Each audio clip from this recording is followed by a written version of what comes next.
سلام و درود هموطنان عزیز، غنچه های زیبا، فرزندان تاجیکستان، خوب هستید؟ خوشنود و خوشحالم که خوب هستید و به ما گوش می دهید. امروز با یک قصه دیگر از سلسله برنامه های قصه های مثنوی با شما هستیم. با ما باشید و ما را تا پایان برنامه همراهی کنید.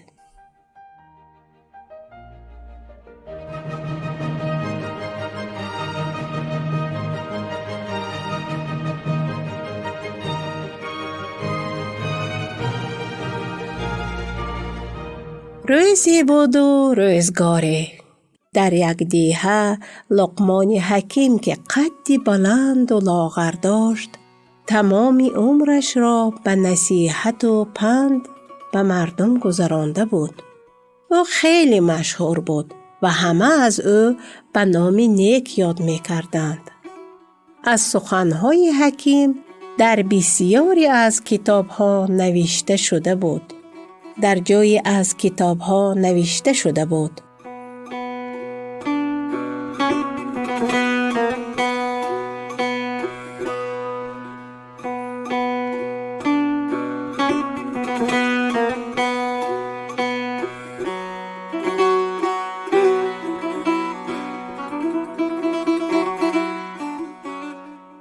روزی او را اسیر کردند و یک مرد بزرگ فروختند.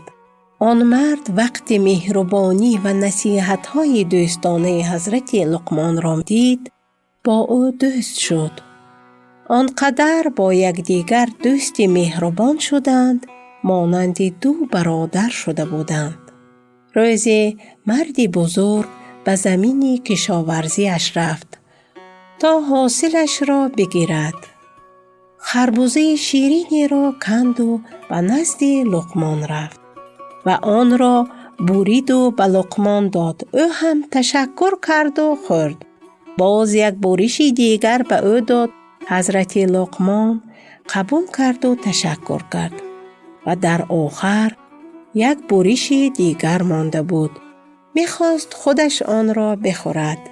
هنگامی که آن را خورد فهمید که خربوزه خیلی تلخ بوده است.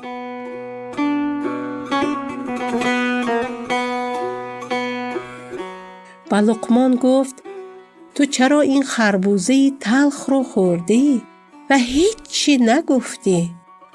حضرت لقمان جواب داد: بله، خربوزه تلخ بود. من مدتها از دست تو شیرینی خوردم ولی دلم راضی نشد از یک بار تلخی خربوزه شکایت کنم. تو مرا عزیز داشتی، من هم تو را عزیز داشتم.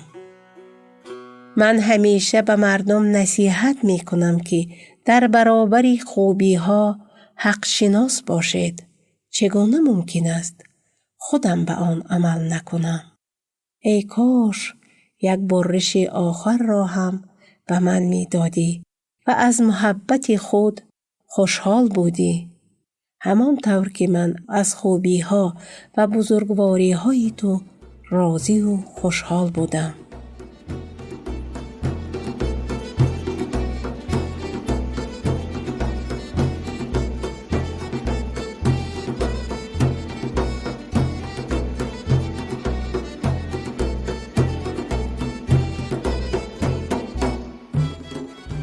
بله عزیزان، این بود حکایت امروز ما. تا برنامه دیگر شما عزیزان را به خدای بزرگ می سپارم.